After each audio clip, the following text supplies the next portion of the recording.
My wife demanded her brother stay in our guest room for a month. A few weeks later, my daughter started calling him Dada. I didn't realize that month would destroy my marriage and almost cost me my daughter. Hey Reddit, so this whole mess started when my wife convinced me to let her brother move in after his divorce. I, Mitzel, 32 male, thought I was just helping the family out for a bit. Turns out, I was letting a snake into my house. What happened next tore my marriage apart and flipped my whole life upside down, but in the end, it showed me exactly who deserved to stay in it. If someone told me 5 years ago that my marriage would end like this, I'd have laughed. Back then, Fiona, 29 female, and I were that couple everyone pointed to, the ones who had it all together. Good jobs, nice house, cute kid, the works. But things don't crash overnight. They rot slowly, piece by piece, until one day you wake up next to a stranger scrolling her phone while you're talking about dinner plans. It started small. She used to look up when I came home. Now, she barely glances away from whatever influencer she's doom scrolling. I'd tell her about my day and I'd get a flat, That's it. Half the time, she'd have earbuds in, pretending she didn't hear me. Our dinners used to be full of dumb jokes and plans for weekend trips. Now it's silence, chewing, and the blue glow of her screen lighting her face. One night, I reached across the table, took her hand, and said, "Can we please just have one meal without your phone?" She pulled it back like I was invading her space. "You're overreacting. I'm just checking something real quick." She said that every night. I should have said something sharp right then, but I didn't. I just stood there, watching her half smile like maybe I was joking. She finally mumbled, "I've just been so tired lately," and turned the TV back on. That was the moment something in me started to disconnect, but I still tried for our daughter's sake. I planned a date night, reservations at her favorite place, babysitter booked, the whole deal. She canceled the morning of, said she wasn't in the mood to go anywhere crowded, and that was her new thing. Never in the mood for anything that involved me. I'm not the kind of guy who whines or plays victim. I believe in handling problems, not running from them. But marriage isn't a solo job. You can't fix something when the other person's already checked out. I thought about divorce more than once. Even looked up lawyers one night after she called me boring for wanting to watch a movie together. But every time I saw Ariana's face, that tiny smile when I walked in the door, her arms reaching for me. She's two, smart as a whip, and she lights up every room she's in. She's also the only reason I didn't walk out sooner. Around that time, I started talking to Rachel at work. She's a project coordinator, mid-30s, funny, down-to-earth. She's one of those people who actually listens when you talk. It wasn't flirting. It was just easy. I could talk about home stuff without being judged or shut down. She'd say things like, "Man, that sounds rough," or "You've got a lot on your plate." That was it. Nothing more. But somehow, Fiona found a reason to twist even that. One night, she checked my messages, I had nothing to hide, and saw a text from Rachel reminding me about a team meeting. Fiona went ballistic. "So this is the girl you've been pouring your heart out to?" she yelled. I told her she was insane. There was nothing between us. She didn't want to hear it. She stormed off yelling something about emotional cheating. That phrase stuck with me. Emotional cheating? For having a normal conversation? Meanwhile, she hadn't touched me in months. After that night, I stopped trying to explain myself. There's no winning with someone who needs a villain to make themselves feel right. She started throwing guilt trips like grenades. "You've changed. You're never around. You only care about work." Funny thing is, I was around more than ever. She just wasn't looking in my direction. I kept things polite, did my fatherly duties, played with Ariana, went to work, paid bills. But every time I looked at Fiona, I saw a wall.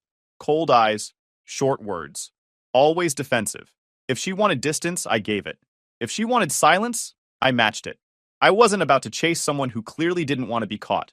The night it finally hit me, I was putting Ariana to bed. She grabbed my face with her tiny hands and said, "Daddy happy?" I smiled and said, "Always, baby." But the truth? I wasn't. Something was deeply wrong. I just didn't know how deep it went yet. It started about 2 weeks after that night in the hallway. Fiona came into the kitchen one morning, acting sweet for the first time in months. Pancakes, coffee already brewed, even a kiss on the cheek. That should have been my first red flag. She only acted nice when she wanted something. "Hey," she said, real casual. "So, you remember my brother Jake?" I didn't look up from my mug. "Yeah, the CrossFit guy who thought protein shakes were a food group." She frowned. "He's not like that anymore. He's going through a rough time. His wife left him and took the house. He's basically living out of his car. I already knew where this was going. And you want him to stay here." She blinked like she was surprised I caught on that fast. just until he gets back on his feet. He's family. I put the mug down slowly. Fiona, no, absolutely not. I'm not running a charity. We've got a toddler, a mortgage, and barely any space as it is. That's when the switch flipped. Wow, she said, her voice sharp now. You're seriously being heartless right now? He's my brother, Mitchell. Yeah, your brother who's a grown man. He can figure it out. He's not our responsibility. She crossed her arms. So, what? You'd rather him sleep in his car while his family pretends he doesn't exist? That's not my family, I said flatly. And this isn't my problem. Her jaw dropped like I just kicked a puppy. Unbelievable. You know, you talk about morals and being a provider, but you can't even help someone for a few weeks. I didn't bite. I just said, he can stay 1 month. That's it. He pays rent by the end of it, and he's expected to find a job. I'm not babysitting another adult. She paused, like she didn't expect me to negotiate. Fine. A month. But her tone told me she was already planning to stretch that. Jake showed up 2 days later with his entire life crammed into the back of a pickup truck, gym bags, and boxes labeled personal stuff. He was tall, built, and way too comfortable for someone supposedly broken from a divorce. He grinned at me like we were old friends. Hey man, thanks for letting me crash here. Yeah, I said, forcing a nod. Just remember, 1 month. He laughed. Oh, for sure. I'll be out before you even notice me. That was a lie. I noticed him everywhere. The guy treated the house like a vacation rental. Shirtless in the kitchen, leaving his shoes by the couch. He'd borrow my tools, my charger, even my car once. Said he had a job interview. When I asked how it went, he said, "They're not hiring right now," while scrolling his phone on my couch. Ariana adored him from day one. Unsee Jake! She'd squeal every time he walked in. He'd toss her in the air, make her laugh until she hiccuped. And I'll admit, for a while that softened me. I told myself maybe it was good for her to have someone playful around. But the more I watched, the more I noticed the details. The way Fiona would light up when Jake entered a room. The way she'd fix her hair before he came downstairs. The way she'd lean into him when they talked. Jake was always there. Every morning, every night. He started picking Ariana up from daycare to help out. Fiona stopped asking me to. She said it was easier since Jake was home during the day. I came back from work once, changed clothes, came back down for dinner. The three of them were already eating, laughing about something Jake said. My plate wasn't even set out. Fiona looked up, finally noticing me. Oh, hey, there's more in the pan if you're hungry. I stared at her, then at Jake, who didn't even look embarrassed. Right, I said quietly. I served myself, ate at the counter alone while they watched TV together in the next room. The laughter echoed down the hall. I chewed slowly, not angry, just done pretending I didn't see what was right in front of me. Something told me the rot in this marriage had just found its source. The first week after that dinner was more of the same. Jake on the couch, Fiona defending him. He still hadn't found a job. I came home one night and found him watching TV, feet on my coffee table, my daughter's toys scattered everywhere. Jake, I said flatly, you've been here for a week. Any luck with work? He muted the TV, stretched like he was the one paying rent. Yeah, man, been applying. Just tough out there right now. I crossed my arms. Tough? It's been a month since your divorce. You've had time to do more than scroll job boards. If you don't find a job by midweek, you're out. I mean it. He smirked, like he thought I was bluffing. All right, bro. Message received. Fiona came down the stairs just in time to hear that. Really, Mitchell? You're threatening to kick out my brother? You know he's still adjusting. I looked straight at her. He's not adjusting. He's freeloading. She rolled her eyes like I was some uptight boss scolding an intern. You're unbelievable. The man just got out of a marriage. Yeah, I said, keeping my voice steady. And so did millions of people before him who didn't mooch off family for a living. That shut her up for about 3 seconds. Then she stormed off, muttering, "You're just jealous." Jealous. That word stuck in my head the rest of the night. Because by that point, there was nothing subtle about what was going on. I'd walk into the kitchen and see Jake standing behind her, leaning in close, hand brushing her shoulder while she chopped vegetables. She never pulled away. Sometimes she'd giggle, that same laugh she hadn't used with me in months. One morning I came downstairs early and caught them in the living room, sitting too close on the couch, whispering. Her hand was on his knee. She jumped when she saw me. Jake just smirked like it was a game. I didn't explode. I wasn't going to give either of them that satisfaction. I just looked at Fiona and said, "Breakfast ready?" She stammered, yeah, almost. That night I finally snapped.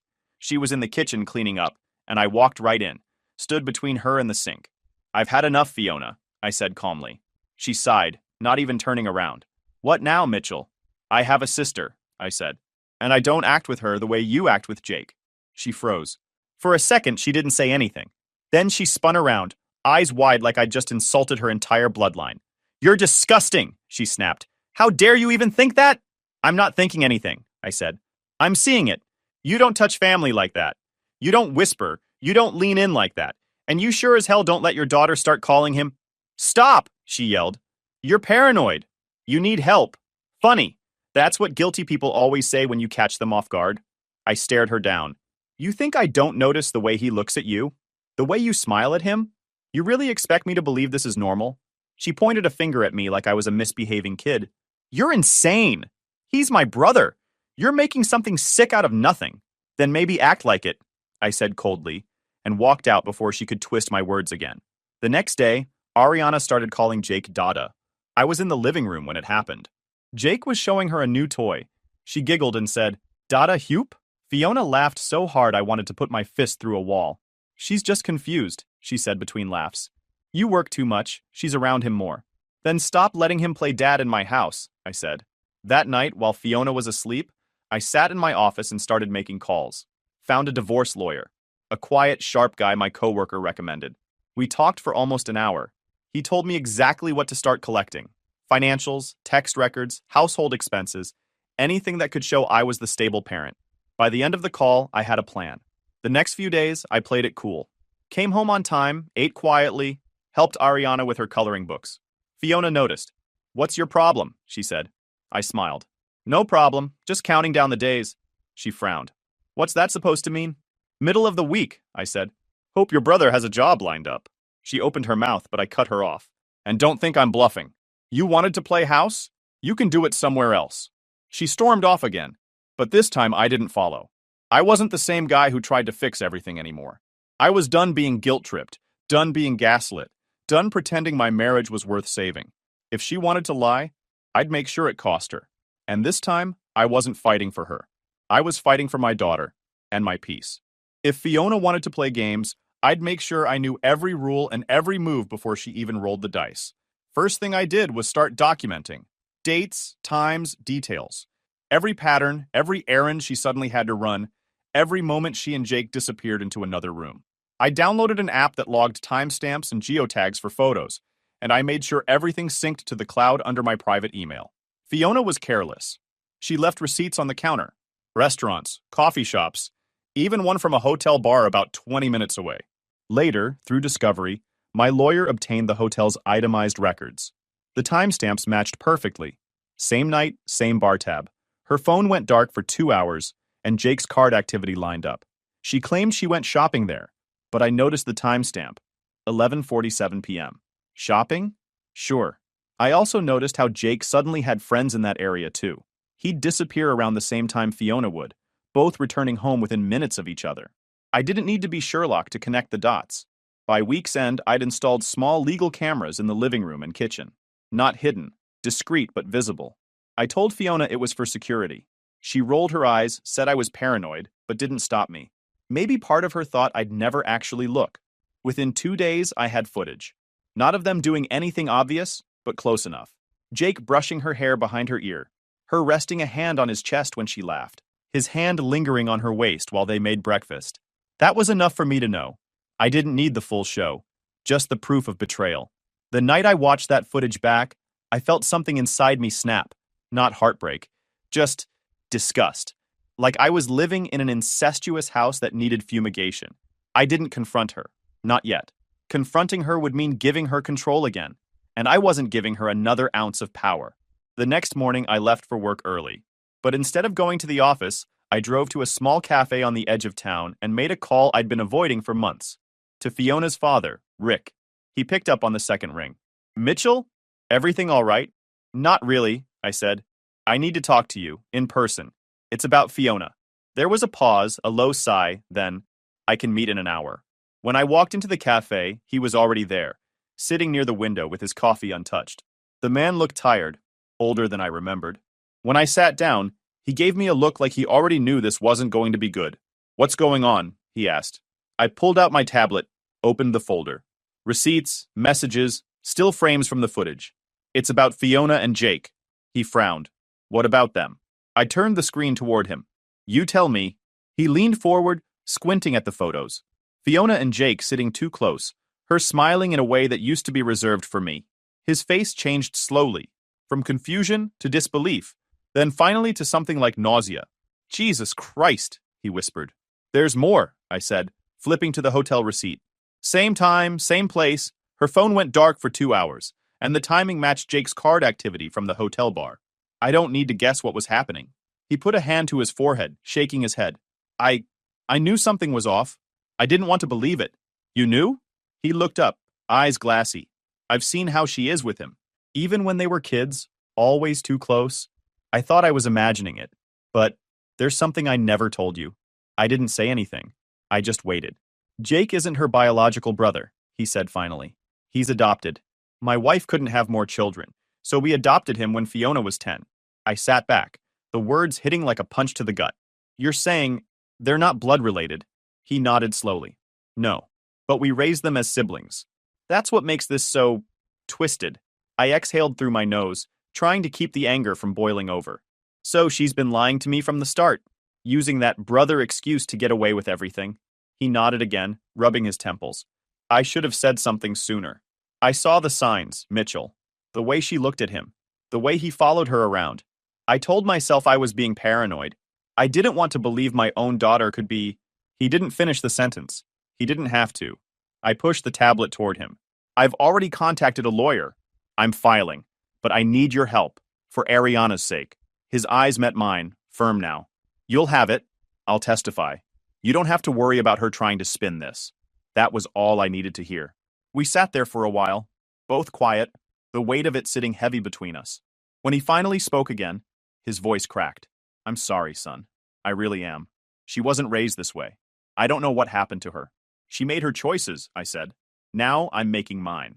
When I got home, I acted like nothing had happened. Fiona was on the couch with Jake, both laughing at something on his phone. She looked up when I walked in.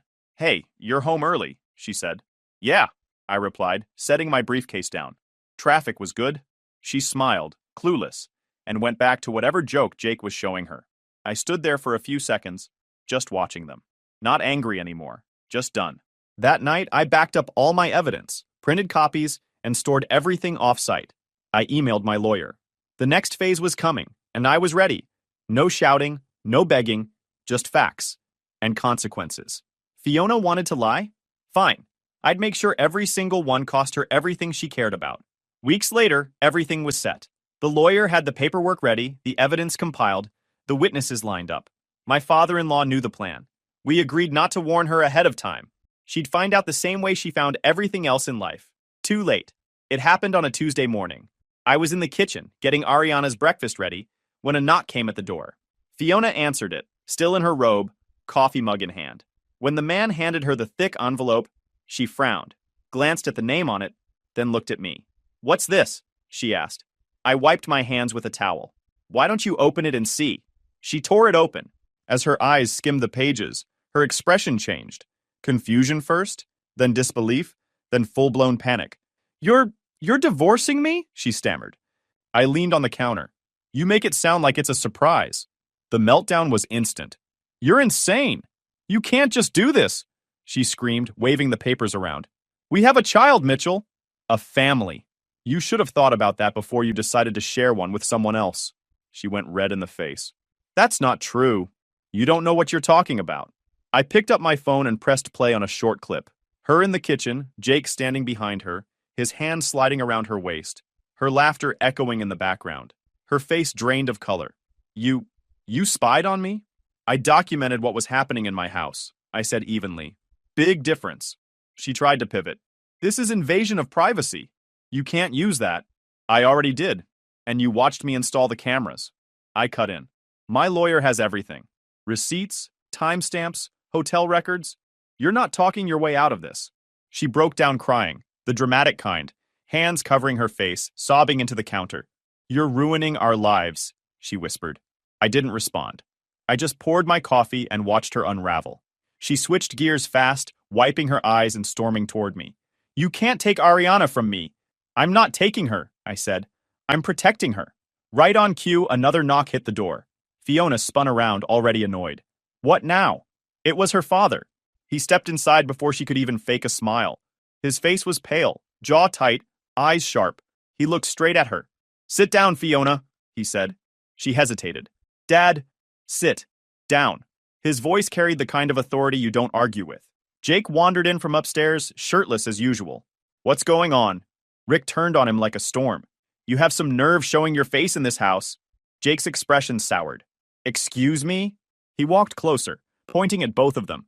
You've disgraced this family. You've dragged your daughter into filth. I raised you better, Fiona. Dad, please, she started, but he held up a hand. No, I've seen the proof. Mitchell showed me everything. Jake stepped forward, defensive. We didn't mean for it to happen. Then what did you mean? Her father snapped. To destroy your marriage? To humiliate the people who trusted you? You think being adopted makes this less disgusting? Jake's mouth opened, then closed again. Fiona started crying again, this time less dramatic, more desperate. Dad, stop. You're making it worse. He shook his head. You made it worse. You lied, you betrayed your husband, and you made me ashamed to call you my daughter. You're both done. Disowned. Fiona gasped like the word had hit her physically. You don't mean that. I do, he said quietly. And I'll testify for Mitchell in court. He deserves custody. Ariana deserves stability. Jake snapped then. You're all insane. This is between us. He turned toward me, chest puffed out, jaw clenched. You think you're some big man, hiding behind lawyers and old men? I didn't move from where I was standing. I don't need to hide, Jake. You're the one hiding in my house. He took a step closer. You got something to say? Say it. I met his eyes. Yeah. Pack your things and get out. Fiona tried to grab his arm. Jake, don't. He shrugged her off and swung at me. I saw it coming. The second his shoulder twitched, I ducked and drove a punch straight into his gut. He stumbled back, gasping. When he straightened up, I landed one more to the jaw, enough to send him down. Get up, I said calmly, and get out. Fiona was screaming now, half at me, half at him. Stop it! You're both acting crazy. I ignored her. Take your boyfriend and your lies and leave my house. Now. Jake wiped his mouth, blood on his hand, glaring but too humiliated to respond. He grabbed his phone off the table and headed upstairs to pack. Fiona stood there frozen, shaking her head. You can't just throw us out. Watch me. Her father finally spoke again, his tone cold. You've made your choice, Fiona. Don't come to me when it falls apart. They left an hour later. 2 duffel bags, a shattered illusion, and nothing else. The house felt quiet after they were gone. The kind of quiet that finally lets you breathe again. Her father sat at the table, staring at the divorce papers she'd dropped in her meltdown. You handled that better than I would have, he said finally. I shrugged. Yelling at people like them doesn't work. You just let them self-destruct. He nodded slowly. You did the right thing. I'm proud of you. It didn't feel like a victory. Not yet. But for the first time in months, I felt control again. Not over her, not over him, but over myself. And when I tucked Ariana into bed that night, the house didn't feel heavy anymore. It finally felt mine. The silence that filled the house after Fiona and Jake left wasn't lonely. It was clean. The weeks that followed were a blur of paperwork, meetings, and hearings. Divorce is never quick, but when you've got proof, solid, undeniable proof, it's a lot smoother. My lawyer laid it all out. The photos, the videos, the receipts, the timeline. Fiona didn't even try to deny it anymore. When she saw the evidence in court, her eyes went dead. The judge reviewed everything. My financial records, work history, and the testimony from Fiona's own father. When he finished, he looked at her like he was talking to a child. Mrs. Taylor, he said, you've demonstrated a pattern of behavior that's not just irresponsible, but unsafe for a child. Fiona tried to speak. Your Honor, please, I love my daughter. But the judge cut her off. You had every opportunity to prioritize your daughter, and you chose not to. When the gavel hit, I won full custody of Ariana. It didn't feel like revenge. It felt like justice finally caught up. Fiona got visitation, supervised and limited to a few hours a month. Jake was in the back of the courtroom that day, head down, trying not to make eye contact with anyone. He looked smaller somehow, like all the arrogance had drained out of him. I almost felt pity. Almost. A few days after the ruling, Fiona's father kept his word. He posted a long public statement on social media. No cryptic family issues post. He named names. To anyone wondering why my daughter and her so-called brother are no longer part of my life? The answer is simple. They betrayed the people who loved them most. What they did was beyond forgiveness. I've disowned them both and stand by my son-in-law Mitchell, who has shown integrity and restraint where others would have shown rage. I'm proud of him, and I will support him and Ariana in every way I can. It spread fast. The comments poured in. People who used to praise Fiona for her perfect family started calling her a disgrace. Old coworkers unfollowed her. Her company, a family-focused marketing firm, quietly let her go a week later. Jake wasn't spared either. Word spread that he was that guy who ran off with his sister. The story twisted in all directions, but the core truth never changed. They were finished. They moved into a small apartment on the edge of town, away from everyone they knew. Someone sent me a screenshot of a local Facebook group. People posting pictures of them in grocery stores, whispering, "Is that them? Can you believe it? Poor kid. That man raised her since she was 10. Then word must have reached their landlord. They'd been on a month-to-month lease, and he simply chose not to renew it. The notice said, non-renewal due to community concerns. Everyone knew what that really meant. He didn't want their drama tied to his property. They bounced around after that. I heard they tried to rent another place, but as soon as the landlord Googled their names, it was a no. Their reputations followed them everywhere. Fiona tried to post a defense once, a long paragraph about love not knowing boundaries and how people wouldn't understand. It backfired immediately. The comments were brutal. She deleted her account the same day. While they fell apart, I rebuilt quietly. I focused on Ariana. Ariana didn't talk much at first, just drew pictures.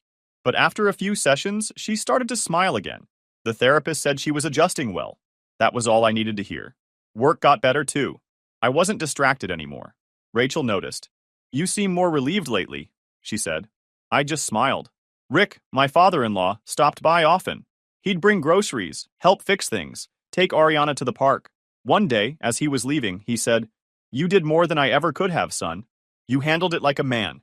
I didn't feel like a hero, just a dad who refused to be walked over. By then, Ariana was starting preschool. She'd come home with finger paintings and stories about her friends. No more confusion. No more asking for Uncle Jake. Just her life. Simple, innocent, normal. One night, I found her asleep on the couch, clutching her stuffed elephant, the same one Jake had won her at that carnival long ago. For a moment, I froze, wondering if it would ever stop reminding me of that time. Then she stirred, half awake, and whispered, "Daddy?" "Yeah, baby," I said, lifting her gently. "Let's get you to bed." I leaned against the doorframe and whispered, mostly to myself, "She's safe now." And for the first time in years, that felt like enough. But peace doesn't always stay quiet. Sometimes it tests you, just to see if you really mean it. It was a Thursday evening, a few weeks after everything settled. Ariana was watching cartoons while I folded laundry. The doorbell rang, quick, sharp, almost desperate. When I opened it, Fiona was standing there. She looked nothing like the woman I married. Her hair was a mess, skin pale, eyes sunken and red. Her clothes were wrinkled, and her hands trembled as she clutched her purse. For a second, she didn't even speak. She just stared at me, breathing hard like she'd run here. "Mitchell," she whispered finally, "please don't shut the door." I didn't. I just stood there, blocking the doorway. "What do you want, Fiona?" I left him," she said. "Jake, it's over. I needed to see you. To see Ariana." Her voice cracked on Ariana's name, but I didn't buy it. She looked less like a mother and more like a ghost trying to remember what being alive felt like. "You miss her?" I asked quietly. She nodded, tears filling her eyes. "Every second. I made a mistake, Mitchell. I know that now. Please, I just want to see my daughter." I shook my head. "No, you don't get to decide that now.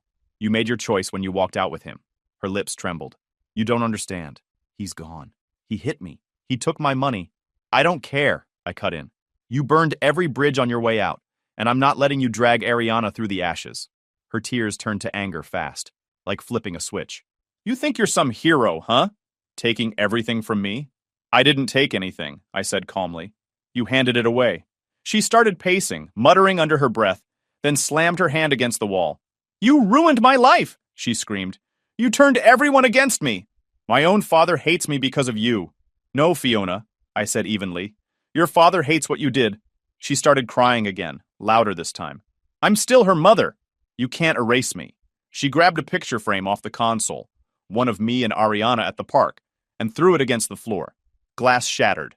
Ariana's voice called from the living room, small and scared. Daddy? Stay in there, baby! I yelled, keeping my eyes on Fiona. She was shaking, crying, mumbling something about how she just wanted to hold her daughter. You can't keep her from me, she screamed. Leave now, I said, voice low but steady. Or I call the cops. She glared, took a step toward the hallway. I just want to see her. She's sleeping, I lied, stepping in front of the hall entrance. You're not going anywhere near her. She tried to push past me, a weak shove but enough to make my patience snap. I caught her by the wrists, moved her back toward the door, and pulled my phone from my pocket. Stop! She cried. You can't do this.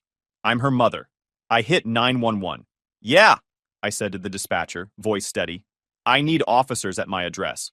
My ex-wife is here, uninvited, trying to take my daughter. Fiona froze when she realized what I'd done. You called the cops on me? You left me no choice. She tried to dart toward Ariana's room again, but I blocked her. She grabbed a vase off the counter and threw it, missed by a foot, shattered against the wall. The sound made Ariana scream. I kept my back to the hallway, shielding the space between Fiona and my daughter until the sirens came. 2 officers arrived within minutes. They separated us immediately. I told them everything, showed them the draft TRO petition my lawyer had prepared months ago, just in case. Fiona was still yelling in the driveway when they cuffed her. I just wanted to see my kid, she cried as they led her to the car. You're evil, Mitchell. You took everything from me? I didn't respond. I just stood there, arms crossed, watching the car disappear down the street. After the chaos that night, I filed for the TRO officially. My lawyer handled it the next morning, fast and clean. The emergency order temporarily suspended her supervised visitation until the hearing. Fiona was banned from coming within 200 feet of the house or contacting either of us. That night, the house was quiet again. Too quiet. I found Ariana curled up on the couch, hugging her elephant. Her eyes were wide. Daddy, she whispered. Is Mommy gone again? I sat beside her, pulled her close. Yeah, baby, I said softly. She's gone. She nodded, rested her head on my chest. Okay. That one word, okay, hit harder than anything else. She wasn't crying. She wasn't confused. She just accepted it. And somehow, that broke me more than the screaming ever did. A few months passed. Things stayed peaceful. The TRO held. No more visits, no more surprises. I got promoted at work, started sleeping better, started smiling again without feeling guilty about it. Months later, after the TRO, and when things had finally calmed down, Rachel reached out outside of work, just to ask how Ariana was doing. I invited her over for coffee. It wasn't romantic at first, just 2 people who'd been through enough drama to crave normal. We'd sit on the porch while Ariana played in the yard. No games, no tension, no pretending. Just peace. One afternoon, Ariana came running up, holding a flower she'd picked. For you and Miss Rachel, she said proudly. Rachel laughed and thanked her, and I caught myself smiling in a way I hadn't in years. The kind of smile that comes when you finally stop looking over your shoulder. Fiona burned everything down, but I walked out with the only thing that ever mattered. Me and Ariana. That's all I'll ever need. YouTube just dropped this new hype feature. If you're hooked on this story, smash that hype button. It tells YouTube this video deserves to blow up, and it keeps even crazier stories coming your way.